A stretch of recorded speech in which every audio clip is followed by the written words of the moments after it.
ನಮಸ್ತೆ, ನಾನು ನಿಮ್ಮ ಲಕ್ಷ್ಮಿ. ಈ ದಿನ ನಾನು ನಿಮ್ಮ ಜೊತೆ ಮೊದಲ ಪೀಳಿಗೆ ಯಶಸ್ಸು ಕಷ್ಟ ಆದ್ರೂ ಅದು ಸಾಧ್ಯ ಅನ್ನೋ ಒಂದು ಟಾಪಿಕ್ ಬಗ್ಗೆ ಮಾತಾಡೋದಕ್ಕೆ ಇಷ್ಟಪಡ್ತಾ ಇದ್ದೀನಿ. ಮೊದಲ ಪೀಳಿಗೆ ಯಶಸ್ಸು ಅಂದ್ರೆ ನಮ್ಮ ಕುಟುಂಬದಲ್ಲಿ ಯಾರು ಮುಂಚೆ ಸಾಧಿಸದ ಕ್ಷೇತ್ರದಲ್ಲಿ ನಾವು ಮೊದಲ ಹೆಜ್ಜೆಯನ್ನ ಇಡ್ತೀವಿ, ಅದನ್ನ ನಾವು ಮೊದಲ ಪೀಳಿಗೆ ಯಶಸ್ಸು ಅಂತೇಳಿ ಕರಿತೀವಿ. ಈ ಪ್ರಯಾಣ ಅತಿ ಸುಲಭ ಅಲ್ಲ. ನಮ್ಮ ಹತ್ತಿರ ಮಾರ್ಗದರ್ಶನ ಇರಲ್ಲ, ಆರ್ಥಿಕ ಬೆಂಬಲ ಇರಲ್ಲ, ಹಾಗೆ ಅನುಭವವೂ ಸಹ ಇರೋದಿಲ್ಲ. ಪ್ರತಿಯೊಂದು ಹೆಜ್ಜೆಯೂ ಸಹ ಹೋರಾಟದಿಂದ ತುಂಬಿರುತ್ತದೆ. ಆದರೆ ಈ ಕಷ್ಟವೇ ನಮ್ಮ ಶಕ್ತಿಯ ಒಂದು ಮೂಲ ಆಗಿರುತ್ತೆ.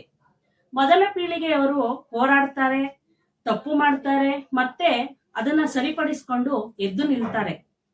ಅವರು ತಮಗೆ ಮಾತ್ರವಲ್ಲ, ತಮ್ಮ ಕುಟುಂಬಕ್ಕೆ ಒಂದು ದಾರಿದೀಪ ಆಗಿರ್ತಾರೆ, ಹಾಗೆ ಸಮಾಜಕ್ಕೂ ಹೊಸ ದಾರಿಯನ್ನ ರೂಪಿಸ್ತಾರೆ.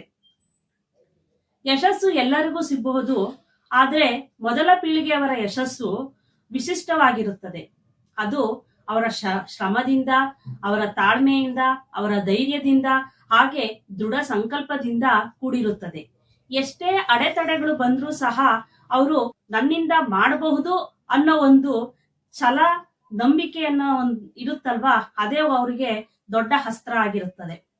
ಹೀಗಾಗಿ ಮೊದಲ ಪೀಳಿಗೆ ಯಶಸ್ಸು ಕಷ್ಟ ಆದ್ರೂ ಸಂಪೂರ್ಣ ಅದು ಸಾಧ್ಯ ಆಗಿರುತ್ತೆ.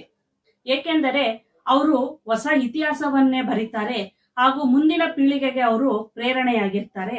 ಧನ್ಯವಾದಗಳು.